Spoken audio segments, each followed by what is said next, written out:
Okay, hello everyone. Welcome to Jayashankar academy. నేను Milingadas, faculty of mathematics, Jayashankar academy. ఇటీవల వెలువడిన గురుకుల నోటిఫికేషన్లో టీజీటీ పీజీటీకి సంబంధించి మ్యాథమెటిక్స్ ఆన్లైన్ క్లాసెస్ అనేవి ప్రారంభమవుతున్నాయి. దానికి సంబంధించి పెడగాజీలో కానీ లేకపోతే మ్యాథ్స్ కంటెంట్లో కానీ సిలబస్ ఏ విధంగా ఉందన్నది మనం వీడియోస్ రూపంలో చూస్తున్నాం. ఈరోజు ఈ వీడియో ద్వారా పెడగాజీలో ఉన్న సిలబస్ ఏ విధంగా ఉంటుంది, గతంలో అందులో ఏ విధంగా ప్రశ్నలు వచ్చాయి, దానికోసం ఏ బుక్స్ రిఫర్ చేయాలన్న విషయాన్ని మనం ఇక్కడ డిస్కస్ చేద్దాం. సో ఇక్కడ సిలబస్ విషయానికి వస్తే పీజీటీకి అయినా సరే టీజీటీకి అయినా సరే pedagogy syllabus same. So content కూడా సేమ్ అండి, లెవెల్ ఆఫ్ క్వశ్చనింగ్ అనేది కొంచెం డిఫరెంట్గా ఉంటుంది అంతే. కానీ పెడగాజీ అంటే మనం మెథడాలజీ అని జనరల్గా వాడుక భాషలో అంటాం. మెథడాలజీ విషయానికి వస్తే మాత్రం పీజీటీకి అయినా సరే టీజీటీకి అయినా సరే సేమ్ స్టాండర్డ్ అనేది ఉండడం జరుగుతుంది. సో మనకు మొత్తం 10 చాప్టర్స్ ఇవ్వడం జరిగింది, 10 చాప్టర్స్. ఈ 10 చాప్టర్స్కి సంబంధించి మనకి 100 మార్క్స్ పేపర్ అనేది ఉంటుంది. 100 మార్క్స్, గతంలో 100 మార్కులకి పరీక్షని నిర్వహించారు. సో 10 చాప్టర్లు కాబట్టి యావరేజ్గా యావరేజ్గా ఒక చాప్టర్ నుంచి 10 ప్రశ్నల్ని ఎక్స్పెక్ట్ చేయొచ్చు. కానీ అదేవిధంగా వస్తుందనే గ్యారంటీ అయితే మనకి లేదు. ఒకసారి ఒక్కొక్క చాప్టర్ చూద్దాం. అందులో అసలు ఈ కంటెంట్ ఎక్కడ మనకి అవైలబుల్గా ఉంటుంది, మరి పేపర్ ఇంగ్లీష్ మీడియంలో ఉండబోతుంది కాబట్టి మనకు అసలు ఇంగ్లీష్ మీడియం కంటెంట్ అనేది రెడీగా ఉందా లేదా అన్నది కూడా మనం ఇక్కడ చూడొచ్చు. ద ఫస్ట్ చాప్టర్ వచ్చేసి nature of mathematics and historical development including the contributions of important mathematicians given in the school text books, importance of mathematics in school curriculum. Okay, so గణితం యొక్క స్వభావం, దాని యొక్క చారిత్రక పరివర్తన క్రమం మరియు గణితానికి సంబంధించి వివిధ మ్యాథమెటిషియన్స్ అందించిన కంట్రిబ్యూషన్స్ ఏంటి, and importance of mathematics in school curriculum. School కరిక్యులంలో గణితం యొక్క ప్రాముఖ్యత ఏంటి అనేది మనం ఈ ఫస్ట్ చాప్టర్లో చూస్తాం. అయితే ఈ ఫస్ట్ చాప్టర్ నుంచి మనకు అన్నీ కూడా డైరెక్ట్ క్వశ్చన్స్ రావడానికి అవకాశం ఉంది, and match the following questions కూడా రావడానికి ఛాన్స్ ఉంది. ముఖ్యంగా ఇక్కడ డెఫినేషన్స్, ఆ పదాల యొక్క అర్థం. ఇప్పుడు మ్యాథమెటిక్స్ అనే పదము ఏ పదం నుంచి డిరైవ్ చేయబడింది, గణితము అన్న పదము సంస్కృతంలోని ఏ పదం నుంచి డిరైవ్ చేయబడింది, దాని యొక్క అర్థ వివరణ ఏ విధంగా ఉంటుంది అన్నది మనం గతంలో ప్రశ్నల్లో చూడవచ్చు. అదేవిధంగా కంట్రిబ్యూషన్స్ ఆఫ్ మ్యాథమెటిషియన్స్ సంబంధించి మనం చూస్తే స్కూల్ బుక్స్లో అన్నాడు, స్కూల్ టెక్స్ట్ బుక్స్లో మెన్షన్ చేయబడిన మ్యాథమెటిషియన్ సంబంధించిన వ్యక్తుల గురించి మనము చదవాల్సి ఉంటుంది. సో మీరు స్కూల్ టెక్స్ట్ బుక్స్ ఓపెన్ చేసిన, ఇంటర్మీడియట్ అకాడమిక్ పుస్తకాలు ఓపెన్ చేసిన ప్రతి చాప్టర్లో ఒక మ్యాథమెటిషియన్ సంబంధించిన వివరాల్ని మనం గమనించవచ్చు. ఆ మ్యాథమెటిషియన్ గణితానికి అందించిన విలువైన అంశాలు ఏంటో మనం ఇక్కడ చూడాలి.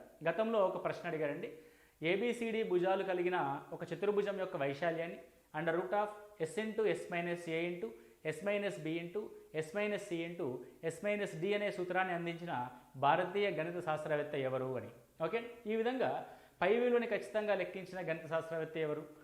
ఓకే, ఇలా లంబకోణ త్రిభుజం సంబంధించి మనం ఏమంటాం, బౌద్ధాయన సూత్రము, దాన్ని పైథాగరస్ థీరం అని చెప్పేసి అని అంటాం. దానికి సంబంధించిన వ్యక్తి ఎవరు అని కూడా మన క్వశ్చన్స్ రావడానికి అవకాశం ఉంది. ఇలా ఇండియన్ మ్యాథమెటిషియన్స్ యొక్క కంట్రిబ్యూషన్స్ అండ్ వెస్ట్రన్ మ్యాథమెటిషియన్ యొక్క కంట్రిబ్యూషన్స్ కూడా మనం ఇక్కడ చదవాల్సి ఉంటుంది. కానీ ఎక్కువగా ఇండియన్ మ్యాథమెటిషియన్ సంబంధించిన ప్రశ్నల్ని మనం ఇక్కడ ఎక్కువగా ఎక్స్పెక్ట్ చేయవచ్చు. కాబట్టి ఇక్కడ ద టోటల్ కంటెంట్ అనేది కూడా మొత్తం ఫ్యాక్ట్ బేస్డ్ ఇన్ఫర్మేషన్ ఉంటుంది. సో ఫ్యాక్ట్ బేస్డ్ ఇన్ఫర్మేషన్ మనం ఇక్కడ చూసుకుంటే వెరీ ఈజీగా మనం ఒక 6 నుంచి 7 ప్రశ్నలు ఇక్కడ అటెంప్ట్ చేయడానికి అవకాశం ఉంటుంది. ఎగ్జామినేషన్లో కూడా మనకు ఒక 8 నుంచి 10 ప్రశ్నలు రావడానికి ఛాన్స్ ఉంది. కాబట్టి అన్నిటికీ అన్ని అటెంప్ట్ చేయవచ్చు. సో అన్నిటికీ అన్ని అటెంప్ట్ చేద్దామని అనుకోవాలి, కానీ మినిమం ఒక ప్రశ్న అటు ఇటు అయినా కూడా 6 to 7 క్వశ్చన్స్ మనము అటెంప్ట్ చేయవచ్చు. Next, values, aims and objectives of teaching mathematics. గణిత బోధన ద్వారా మనం విద్యార్థిలో సాధించగోరే విలువలేంటి, మన యొక్క లక్ష్యాలు ఏంటి, ఆబ్జెక్టివ్స్ ఏంటి, మన యొక్క ఉద్దేశాలు ఏంటి. ముందుగా మనకి లక్ష్యాలకి, ఉద్దేశాలకి, విలువలకి సంబంధించిన డిఫరెన్స్ తెలియాలి. అసలు విలువలు గణితంలో ఎలాంటి విలువలు ఉంటాయి. ఓకే, ఫర్ ఎగ్జాంపుల్ సౌందర్యాత్మక విలువ అని ఉంటుంది. సౌందర్యాత్మక విలువ అని అంటే ఒక విద్యార్థి గణితంలో సర్కిల్ గురించిన అవగాహన చేసుకొని అందమైన చిత్రపటాలను గీయడం నేర్చుకున్నాడు అన్నది ఎలాంటికి సంబంధించినది, సౌందర్యాత్మక విలువకి సంబంధించింది. ఇలా రకరకాల విలువలు మరియు ఉద్దేశాలు మరియు లక్ష్యాలు అనేటివి ఉంటాయి. వాటి యొక్క లక్ష్యాలని మనము జాగ్రత్తగా చూడాలి. గణిత బోధన చేయడం ద్వారా ఎలాంటి లక్ష్యాలు నెరవేర్చవచ్చు, ఇందులో మళ్ళీ డిఫరెంట్గా ఒక్కొక్క చాప్టర్ ద్వారా మనం విద్యార్థులు ఎలాంటి లక్ష్యాల్ని మనము నెరవేర్చాలనుకుంటున్నాము కూడా మనం చూడవలసి ఉంటుంది. ఓకే, సో ఇక్కడ నుంచి కూడా మనకి ఒక 7 to 8 మార్క్స్ వచ్చడానికి ఛాన్స్ ఉంది. అంటే ప్రతి దాంట్లో కూడా 10 మార్కులు వస్తాయని గ్యారంటీ లేదు. కొన్ని ఇంపార్టెంట్ టాపిక్స్ ఉంటాయి, ఇప్పుడు మెథడ్స్ ఉంటాయి, టీచింగ్ మెథడ్స్, అక్కడ నుంచి మనం ఎక్కువ ఎక్స్పెక్టేషన్ చేయొచ్చు. నెక్స్ట్ సైకాలజీ ఉంటుంది, అందులోంచి మనం ఎక్కువ ఎక్స్పెక్ట్ చేయొచ్చు. ఎవాల్యుయేషన్ ఉంటుంది, అందులోంచి మనం ఎక్కువ ఎక్స్పెక్ట్ చేయొచ్చు. ఇక చూస్తే next one, child development, psychology of teaching and learning in mathematics. Child development అంటే మీకు తెలుసు, అంటే ఒక శిశువు యొక్క వికాసం ఏ విధంగా జరుగుతుంది మ్యాథమెటిక్స్ పరంగా, the child development of the ఆ చైల్డ్ డెవలప్మెంట్ జరుగుతున్నప్పుడు విద్యార్థులు మ్యాథమెటిక్స్ పరంగా ఎలాంటి మనము టీచింగ్ చేయాల్సి ఉంటుంది, అంటే ఏ వయసుకు సంబంధించిన విద్యార్థికి ఏం నేర్పించాలి. ఓకేనా, సో మామూలుగా మ్యాథమెటిక్స్ అనే సబ్జెక్టే కొంత అబ్స్ట్రాక్ట్ ఉన్న subject. Okay, so abstractive nature ఉన్న సబ్జెక్ట్ కాబట్టి ముందుగా విద్యార్థికి నిజ జీవితంలోని అంశాలని బోధిస్తూ ఆ తర్వాత అబ్స్ట్రాక్టివ్ విషయాలని మనం బోధించడం అనేది జరుగుతుంది. అంటే రెగ్యులర్గా అతడు చూసే అంశాలని మనం, అందుకే చూడండి 3rd క్లాస్ 4th క్లాస్ పిల్లవాడికి ఏం చెప్తాం మనం ముఖ్యంగా అని అంటే, గడియారాన్ని ఏ విధంగా, అంటే కాలాన్ని ఏ విధంగా గణిస్తాం, దూరాలను ఏ విధంగా గణిస్తాం, ఎందుకంటే ఈ డైలీ లైఫ్లో అతడు గమనించే అంశాలు. ఓకే, వాటి నుంచి మనం ముందుకెళ్తున్న కొద్దీ సరళ రేఖలు, త్రిభుజాలు, ఓకే, ఇలా అబ్స్ట్రాక్ట్ నేచర్లోకి మనం వెళ్ళిపోతాం సబ్జెక్ట్లో. కాబట్టి పిల్లవాడికి సంబంధించి ఎలాంటి వయసులో ఎలాంటి కంటెంట్స్ మనము నేర్పించాలి అనేది మనకి చైల్డ్ డెవలప్మెంట్ 3rd చాప్టర్లో మనం గమనించవచ్చు. ఇందులోంచి మనము ఒక 10 క్వశ్చన్స్ని ఎక్స్పెక్ట్ చేయొచ్చు, ఎందుకంటే very very important. And next chapter వచ్చేసి mathematics curriculum. Mathematics curriculum, construction, organization and development. Construction, organization and development. Okay, నిర్మాణము, వ్యవస్థాపనము మరియు అభివృద్ధి. మ్యాథమెటిక్స్ కరిక్యులము ఏ విధంగా జరుగుతుంది, కరిక్యులం ఫ్రేమింగ్లో మనకు ఉండబోయే థీరమ్స్ ఏ విధంగా ఉంటాయి, ఓకే, కాన్సెంట్రిక్ థీరమ్స్ ఉంటాయి, ఓకే, సర్పిలాకార పద్ధతులు ఉంటాయి. ఈ విధంగా కంటిన్యూటీ అనేది మెయింటైన్ అవుతూ ఉంటుందా, ఒక తరగతిలోనే పూర్తిగా ఒక చాప్టర్ గురించి బోధించాలా అన్న అంశాల్ని మనకి ఇక్కడ అప్లికేషన్ ఓరియంటేషన్లో క్వశ్చన్స్ రావడానికి జరుగుతుంది. ఇక్కడ చైల్డ్ డెవలప్మెంట్లో కూడా 3rd చాప్టర్లో అండ్ 4th చాప్టర్లో మనకి ఎక్కువగా అప్లికేషన్ ఓరియంటెడ్ క్వశ్చన్స్ అనేటివి వస్తాయి. The very very important chapter అండి కరిక్యులం. సో ప్రజెంట్ ఉపయోగిస్తున్న కరిక్యులం యొక్క సూత్రాలు, మూల సూత్రాలు ఏమున్నాయో కూడా మనం చూడాల్సి ఉంటుంది. ఇక్కడ కూడా we can expect 10 to 12 questions. Curriculum అనే పదం ఏ పదం నుంచి డిరైవ్ చేయబడింది అంటే, ఏదైనా ఒక విషయాన్ని మనము చదువుతున్నప్పుడు మెథడాలజీలో ఆ పదం యొక్క మూల పదం ఏ విధంగా ఉందో, అది ఏ భాషలోకి సంబంధించిందో దాని యొక్క అర్థ వివరణని కూడా మనం తెలుసుకోవాల్సిన అవసరం అనేది ఉంటుంది. Next, approaches, methods and techniques of teaching mathematics with special reference to arithmetic, algebra, geometry and trigonometry. So mathematics బోధించేటప్పుడు ఎలాంటి అప్రోచెస్ అనేది మనం ఫాలో అవ్వాలి, ఎలాంటి టీచింగ్ మెథడ్స్ని మనము ఉపయోగించాలి, ముఖ్యంగా అర్థమెటిక్ అంకగణితం బోధిస్తున్నప్పుడు, ఆల్జిబ్రా బీజగణితం బోధిస్తున్నప్పుడు, జామెట్రీ రేఖాగణితం బోధిస్తున్నప్పుడు, ట్రిగోనమెట్రీ త్రికోణమితి బోధిస్తున్నప్పుడు ఎలాంటి టీచింగ్ మెథడ్స్ని మనము ఉపయోగించాల్సి ఉంటుంది, ఎలాంటి టెక్నిక్స్ని మనము ఉపయోగించాల్సి ఉంటుందో మనం ఇక్కడ చూడాలి. అంటే ఆ విద్యార్థికి ఆ పాఠం పూర్తి స్థాయిలో అర్థం అవ్వడానికి కావాల్సిన పద్ధతుల్ని మనం తెలుసుకోవాలి. దానికి సంబంధించిన ప్రశ్నల్ని మనము ఈ చాప్టర్లోంచి ఎక్స్పెక్ట్ చేయొచ్చు. ఇక్కడ కూడా అప్లికేషన్ ఓరియంటెడ్ క్వశ్చన్స్ అనేవి మనకి రావడం జరుగుతుంది. అప్లికేషన్ ఓరియంటెడ్ క్వశ్చన్స్ రావడం జరుగుతుంది. ఫర్ ఎగ్జాంపుల్ ప్రాజెక్ట్ మెథడ్ ఉందండి. ద ప్రాజెక్ట్ మెథడ్ అనేది ఏ చాప్టర్లో ఎక్కువగా ఉపయోగించడానికి అవకాశం ఉంటుంది అని అంటే, అర్థమెటిక్లో ఉపయోగించడానికి అవకాశం ఉంటుంది అండ్ జామెట్రీలో ఉపయోగించడానికి అవకాశం ఉంటుంది. ఓకే, ఈ విధంగా రకరకాల పద్ధతుల్ని మనము ఏ రకంగా ఉపయోగిస్తే, ఏ టీచింగ్ టెక్నిక్ని ఉపయోగిస్తే మనం ఎఫెక్టివ్ టీచింగ్ని, ఎఫెక్టివ్ లెర్నింగ్ని పెంపొందించగలుగుతాం విద్యార్థులు అన్నది మనం ఇక్కడ చూడాలి.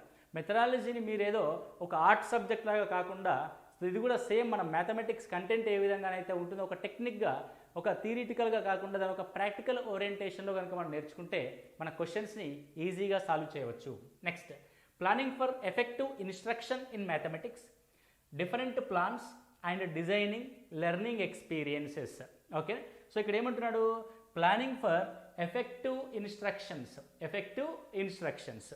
ఇక్కడ ఎఫెక్టివ్ ఇన్స్ట్రక్షన్స్ని మనం జాగ్రత్తగా గమనిస్తే ఇందులో మ్యాథమెటిక్స్లో ఓకే ప్రభావవంతమైన శిక్షణని ఏ విధంగా అందించడానికి దానికి సంబంధించిన ప్లాన్ అనేది ఏ విధంగా ఉండాలి, different plans and designing learning experiences ఓకేనా. లెర్నింగ్ ఎక్స్పీరియన్స్ అంటే అభ్యసన అనుభవాల్ని విద్యార్థిలో కలిగించడానికి ఎలాంటి అప్రోచెస్ ఉండాలి, ఎలాంటి ప్లాన్ అనేది మనం తయారు చేసుకోవాలి అన్న విషయాన్ని మనం ఇక్కడ గమనిస్తాం. ఇక్కడ స్టెప్స్ అనేవి వెరీ వెరీ ఇంపార్టెంట్. అంటే ఫర్ ఎగ్జాంపుల్ ఇక్కడ లెసన్ ప్లాన్ అనుకోండి, ఫర్ ఎగ్జాంపుల్ లెసన్ ప్లాన్ ఉంటుంది, యూనిట్ ప్లాన్ ఉంటుంది, ఓకే అండి, ఇయర్ ప్లాన్ ఉంటుంది. వాటికి సంబంధించిన సూత్రాలు ఏ విధంగా ఉంటాయన్న దానిపైన అప్రోచెస్ పైన మనకి ఇక్కడ క్వశ్చన్ రావడానికి అవకాశం ఉంది. Next learning resources and designing instructional material in mathematics labs, teaching AIDS, text books, ICT in mathematics okay. Learning resources అంటే అభ్యసన ఏమంటారు రీసోర్సెస్ని మనము రీసోర్సెస్ ఓకే సరే తెలుగు పదం నాకు గుర్తు రావట్లేదు ఓకే. లెర్నింగ్ రీసోర్సెస్ మనము అభ్యసన కావించడానికి వనరులు రైట్ అండి, వనరులు ఏమున్నాయి, అభ్యసన వనరులు ఏ విధంగా ఉన్నాయి, మనం పాఠశాలలో డిఫరెంట్ మ్యాథమెటిక్స్ రీసోర్సెస్ని ఏ విధంగా ఏర్పాటు చేసుకోవచ్చు, దానికి సంబంధించి మ్యాథమెటిక్స్ ల్యాబ్ని ఏ విధంగా ఏర్పాటు చేయాలి, ఎలాంటి టీచింగ్ ఎయిడ్స్ని ఉపయోగించాలి. ఫర్ ఎగ్జాంపుల్ జామెట్రీ అనేది బోధించేటప్పుడు మనము జామెట్రీకి అదేంటి కంపాస్ బాక్స్ని మనం ఉపయోగిస్తాం ఓకే. నెక్స్ట్ టెక్స్ట్ బుక్స్, ఎలాంటి టెక్స్ట్ బుక్స్ని మనము రిఫరెన్స్గా వాడుకోవచ్చు. ఐసీటీ ఇన్ మ్యాథమెటిక్స్ అంటే ఇప్పుడు ఐసీటీ అంటే ఏంది, information and communication technology okay. అంటే కంప్యూటర్ యుత బోధన అనుకోవచ్చు మనము. అంటే లేటెస్ట్ ట్రెండ్కి తగ్గట్టుగా మనం ఏ విధంగా మ్యాథమెటిక్స్లో ఐసీటీని మనం ఉపయోగిస్తామన్నది కూడా మనం ఇక్కడ చూస్తాం. సో ఇది రీసోర్సెస్ అనేది వెరీ వెరీ ఇంపార్టెంట్. ఇందులో మనకి ప్రశ్న ఎక్కడి నుంచి వస్తుందంటే టీచింగ్ ఎయిడ్స్ నుంచి ఒక ప్రశ్న వస్తుంది, అదేవిధంగా టెక్స్ట్ బుక్స్ నుంచి కూడా ఒక ప్రశ్న వస్తుంది. There is a different definitions for the text books. అసలు పాఠ్యపుస్తకం అంటే ఏంటి, పాఠ్యపుస్తకం యొక్క డెఫినేషన్ ఎవరెవరు ఏ విధంగా ఇచ్చారు, పాఠ్యపుస్తకం యొక్క నిర్మాణంలో తయారీలో ఎలాంటి సూత్రాల్ని మనం ఉపయోగించుకోవాలి అన్నది మనం ఇక్కడ చూస్తాం. పుస్తకం యొక్క సైజు దగ్గర నుంచి అక్షరాల దగ్గర నుంచి కూడా మన క్లియర్ కట్ ఇన్స్ట్రక్షన్స్ అనేవి ఉంటాయి. వాటిని ఫాలో అవుతూ ఒక ఉత్తమమైన గణిత టెక్స్ట్ బుక్ తయారవడానికి కావాల్సిన ఏవి సూత్రాల్ని మనము అర్థం చేసుకోవాలన్న దానిపైన మన క్వశ్చన్ ఉంటుందండి ఓకే. ఇలా నెక్స్ట్ చాప్టర్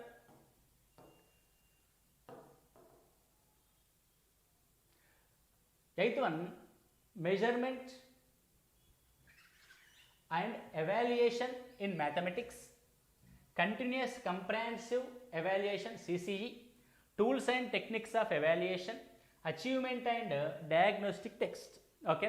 ఇది కంప్లీట్గా విద్యార్థిలో మనము ఎంతవరకు మనం అనుకున్న బోధన అభ్యాసన సామర్థ్యాల్ని చేరుకున్నాడు, మనం అనుకున్న లక్ష్యాల్ని విద్యార్థి చేరుకున్నాడా లేదా అని మనం ఎవాల్యుయేట్ చేయడానికి, ఒక టీచర్ కూడా తనను తాను ఎవాల్యుయేట్ చేసుకోవడానికి ఎలాంటి టెక్నిక్స్ని మనం వాడతాం ఓకే, ఎలాంటి కొలతల్ని, మెజర్మెంట్స్ అంటే ఎలాంటి కొలతల్ని మనం వాడతామన్న చూస్తాం. ఇక్కడ CCE విధానం ఉంది, continuous and comprehensive evaluation. CCE విధానం ఎప్పటి నుంచి అమల్లోకి వచ్చింది, అసలు CCE అంటే ఏంటి, కంటిన్యూస్ కాంప్రహెన్సివ్ ఎవాల్యుయేషన్ ఓకే, నిరంతర సమగ్ర మూల్యాంకనము అని అంటాం. అంటే ఎవాల్యుయేషన్ నిరంతరం జరుగుతూ ఉండాలి, పాఠం చెప్పడానికి ముందు, పాఠం చెప్తూ ఉన్నప్పుడు, పాఠం చెప్పిన తర్వాత, ఇలా నిరంతరం విద్యార్థి మనం ఎవాల్యుయేట్ చేస్తూ ఎప్పటికప్పుడు మన యొక్క టీచింగ్ టెక్నిక్స్ని మారుస్తూ మనం విద్యార్థికి బోధించవలసిన అవసరం ఉంటుంది. కాబట్టి దాని గురించి కూడా మనము వెరీ వెరీ ఇంపార్టెంట్గా చూడాలి. So this is the very very important chapter the evaluation అండి. Next tools and techniques of evaluation okay. Tools and techniques of evaluation, tools అంటే మనం పరికరాలు అంటాం, ఎలాంటి పరికరాలని ఎలాంటి టెక్నిక్స్ని మనము వాడతాం. ఫర్ ఎగ్జాంపుల్ యూనిట్ టెస్ట్ ఉంది ఓకే. యూనిట్ టెస్ట్ యొక్క ప్రిపరేషన్లో మనము పొందుపరచవలసిన అంశాలు ఏ విధంగా ఉంటాయి, ఒక క్వార్టర్లీ టెస్ట్, ఒక ఇయర్లీ టెస్ట్, అట్లా వీటిని మనము టూల్స్ అంటాం. ఎలాంటి టూల్స్ని మనము ఉపయోగించవలసి ఉంటుంది. Next achievement and diagnostics test okay. Achievement test అంటే అతను అనుకున్న లక్ష్యాన్ని చేరుకున్నాడా లేదా అని నిర్వహించే పరీక్ష అచీవ్మెంట్ టెస్ట్. డయాగ్నోస్టిక్ టెస్ట్ అంటే విద్యార్థిలోని లోపాలని కనుగొని ఆ లోపాలని సరిదిద్దడానికి మనం ఉపయోగించాల్సిన పద్ధతుల కోసం పెట్టే టెస్ట్ ఏమంటారంటే డయాగ్నోస్టిక్ టెస్ట్ అంటాం. డయాగ్నోస్టిక్ అంటే ఏంటంటే ఒక లోప నిర్ధారణ పరీక్ష అంటాం తెలుగులో. లోప నిర్ధారణ పరీక్ష అంటే విద్యార్థిలో ఏవైనా లోపాలు ఉంటే ఆ లోపాలని కనుగొనడానికి మనం ఒక పరీక్ష పెడతాం. ఆ లోపానికి అనుగుణంగా మనం ఏం చేస్తాం, మన యొక్క బోధనని మనం మారుస్తాం. That is diagnostic test okay right. Next one learning disabilities, difficulties and education exceptional disabled children in mathematics. Okay, learning difficulties, ఒక విద్యార్థికి రాయడంలో ఇబ్బంది ఉంటుంది, ఒక విద్యార్థి చదవడంలో ఇబ్బంది ఉంటుంది, ఒక విద్యార్థి లెక్కలు చేయడంలో ఇబ్బంది ఉంటుంది. మీరందరూ తెలుసుంటారు, కొన్ని పదాలు వినుంటారు, డిస్గ్రాఫియా, డిస్కాలిక్లియా అనే పదాలని. వాటికి సంబంధించి వాటిని ఏమంటారంటే లెర్నింగ్ డిజేబిలిటీస్ అని అంటాం. లెర్నింగ్ డిఫికల్టీస్ అని కూడా అని అంటాం. డిఫికల్టీస్ అంటే ఏంటి? అతడు ఓకే ఈ can learn something but in a different way. Okay, disabilities వేరు అండ్ డిఫికల్టీస్ వేరు. చేయడంలో అశక్తత వేరు, చేయడంలో తప్పు చేయడం వేరు. ఓకే, అశక్తత పూర్తిగా చేయలేకపోవడం, ఇలాంటి వాటిని మనము చాలా మైనర్ డిఫరెన్సెస్తో మనం చదువుతూ ఉంటాం. And exceptional disabled children in mathematics. Exceptional అంటే వదిలేయబడిన, డిజేబుల్డ్ అంటే కొద్దిగా వైకల్య లోపం కలిగిన పిల్లల్ని మనం ఎలాంటి విద్యని అందించాలి. కొంతమంది తక్కువ వైకల్యం గల పిల్లలు ఉంటారు, వాటిని అందరి విద్యార్థులతో పాటు కూర్చోబెట్టి మనం బోధించవచ్చు. కొందరు పూర్తి స్థాయిలో వైకల్యాన్ని కలిగి ఉంటారు, వాళ్ళని ప్రత్యేకమైన విద్య ద్వారా మనం వాళ్ళని ముందుకు తీసుకెళ్ళొచ్చు. ఇలాంటి విద్యార్థుల్ని మనం గమనించి ఎలాంటి విద్యను అందిస్తే, మ్యాథమెటిక్స్లో ఎలాంటి బోధన చేస్తే వాళ్ళు ఎఫెక్టివ్ లెర్నింగ్ ఎక్స్పీరియన్స్ని పొందుతారు అన్నది మనకి చాప్టర్ గురించి చెప్తుంది. సో ఇది కూడా మనము చాలా ఇంపార్టెంట్ అప్లికేషన్ ఓరియంటేషన్లో మనం క్వశ్చన్ చూడవచ్చు. Next, the 10th one is mathematics and everyday life non-formal mathematics education. Okay, non-formal mathematics in education. So ఇది మ్యాథమెటిక్స్ అండ్ ఎవ్రీడే లైఫ్, నిత్య జీవితంలో గణితం యొక్క ఉపయోగం ఏ విధంగా ఉంటుంది, ఎక్కడెక్కడ ఉపయోగిస్తామన్నది మనం విద్యార్థుల్లో తెలియజేయవలసి ఉంటుంది. అసలు ఎక్కడెక్కడ ఉపయోగిస్తారని ఫస్ట్ ఒక ఉపాధ్యాయుడిగా మనకు తెలిసి ఉండాలి. నాన్ ఫార్మల్ ఎడ్యుకేషన్ అనేది ఏ విధంగా ఉంది మ్యాథమెటిక్స్లో కూడా మనం చూడవలసి ఉంటుంది. Okay, non formal education, formal education అంటే ఏంది? By following the curriculum. By following the curriculum is the formal education. Non formal education అంటే సింపుల్గా చెప్పాలంటే without following any curriculum mathematics గురించి నేర్చుకోవడమే నాన్ ఫార్మల్ ఎడ్యుకేషన్. ఒక మ్యాగజైన్ చదువుతున్నాడు అనుకోండి పిల్లాడు, అది స్కూల్ సిలబస్ సంబంధించింది కాదు. ఓకే, అది నాన్ ఫార్మల్ ఎడ్యుకేషన్ కిందికి వస్తుంది. ఇలా ఒక సుడోకు ఆడుతున్నాడు అనుకోండి, అది నాన్ ఫార్మల్ ఎడ్యుకేషన్. మళ్ళీ అది కూడా వినోదంతో కూడిన మ్యాథమెటిక్స్ అని అంట. ఓకే, ఎంటర్టైన్మెంట్తో పాటు మనం ఏం నేర్పిస్తున్నాం పిల్లవాడికి? మ్యాథమెటిక్స్ నేర్పిస్తున్నాం. అలాంటి అంశాలు ఏ విధంగా ఉంటాయన్నది కూడా మనం చూడాలి. మొత్తం మీద పెడగాజీ అన్నది it's not a dry subject. ఏదో ఆర్ట్ సబ్జెక్ట్ లాగా మనం దీన్ని చూడకుండా అప్లికేషన్ ఓరియంటేషన్లో మనం దీన్ని నేర్చుకుంటూ పోవాలండి. అంటే ప్రతి చాప్టర్ని మనం ఏ విధంగా డీల్ చేస్తాం, అసలు ఒరిజినల్ కాన్సెప్ట్ ఏంటి, ఆ కాన్సెప్ట్ యొక్క అప్లికేషన్ ఓరియంటేషన్ ఏ విధంగా ఉంటుంది అన్నది మనం నేర్చుకుంటూ ఉంటే, దాన్ని ఏ విధంగా ఇంప్లిమెంట్ చేయాలి క్లాస్ రూమ్లో అన్న ధోరణిలో మనం నేర్చుకుంటే ఖచ్చితంగా ఎక్కువ మార్కులు సాధించడానికి అవకాశం ఉంటుంది. సో మ్యాథమెటిక్స్ కంటెంట్ ప్రిపేర్ అవుతున్న అభ్యర్థులందరికీ కూడా కొద్దిగా ఇబ్బందికరమైన పేపర్ ఏంటి అంటే పెడగాజీ పేపర్. ఆ తెలుగు మీడియంలో బుక్స్ అవైలబుల్గా ఉన్నాయి కానీ ఇంగ్లీష్ మీడియంలో అవైలబుల్గా లేవు. సో ఇంగ్లీష్ మీడియంలో ఇదే కాదు, గురుకులాకు సంబంధించిన నార్మల్ పుస్తకాలు కూడా అవైలబుల్గా లేవు సరిగ్గా. కాబట్టి మనం ఏం చేద్దాము అని అంటే ఇక్కడ తెలుగు అకాడమీ, కంప్లీట్గా తెలుగు అకాడమీని ఫాలో అవుతూ ఆ మెథడాలజీకి సంబంధించిన ఇంగ్లీష్లో ఓరియంటేషన్ మనం నేర్చుకుంటూ అప్లికేషన్ ఓరియంటేషన్లో మనం పెడగాజీ సిలబస్ని పూర్తి చేసుకోవడం జరుగుద్ది. ఓకే, సో ఇది పెడగాజీకి సంబంధించిన సిలబస్. మొత్తం మీద మనకి 10 చాప్టర్లు 10 మార్కుల చొప్పున మనం ఎక్స్పెక్ట్ చేస్తే 100 క్వశ్చన్స్ మనకి రావడం జరుగుతుంది. సో 100 క్వశ్చన్స్ మనము ఇందులో ఎక్కువగా స్కోర్ చేస్తే కనుక 80 to 90 స్కోర్ చేయగలిగితే మనకి జాబ్ అనేది కన్ఫామ్గా వస్తుంది. అంటే మంచి స్కోర్ అనేది చేయగలిగితే మంచి టాప్ ర్యాంక్లో మనం ఉండడానికి అవకాశం ఉంటుంది.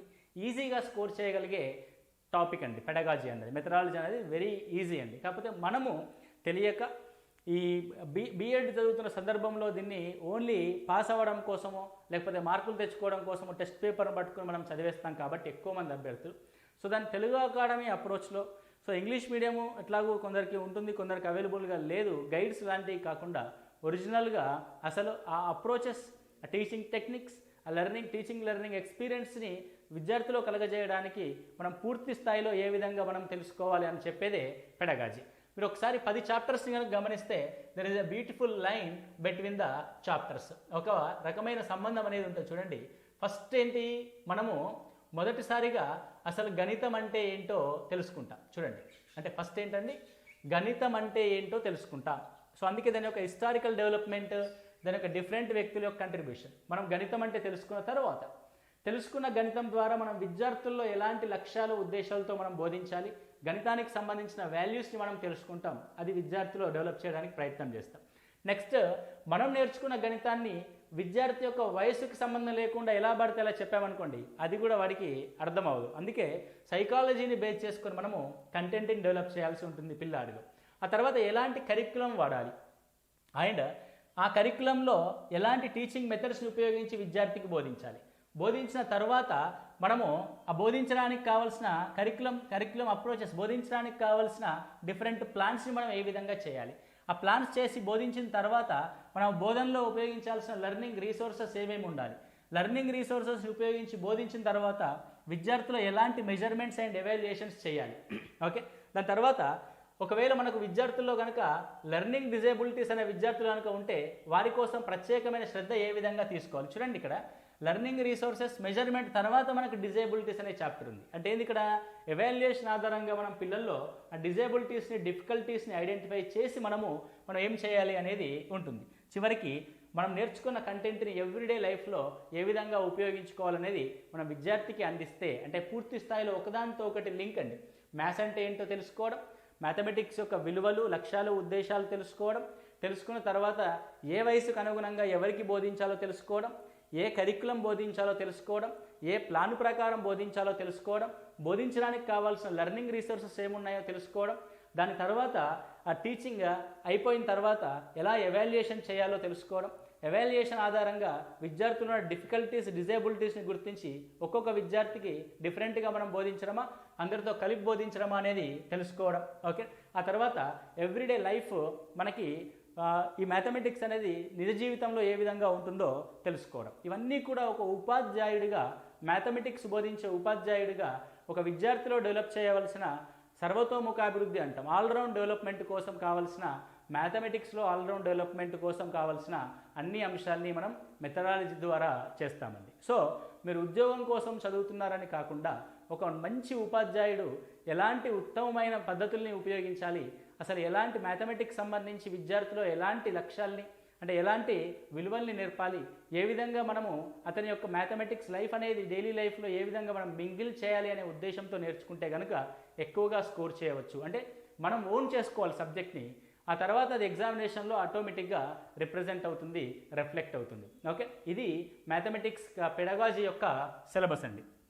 ఇకపోతే మనకి మ్యాథమెటిక్స్ సంబంధించి కోర్సెస్ జయశంకర్ అకాడమీ నుంచి JL mathematics online course, PGT, TGT mathematics content plus pedagogy course, and డిఏఓకి సంబంధించి mathematics paper, and forest beat officer సంబంధించి కూడా మ్యాథమెటిక్స్ పేపర్ అనేది మనం ఇక్కడ బోధించడం. అంటే రాష్ట్రం మొత్తంలో స్పెషల్ మ్యాథమెటిక్స్ కోచింగ్ అందిస్తున్న ఏకైక సంస్థ జయశంకర్ అకాడమీ.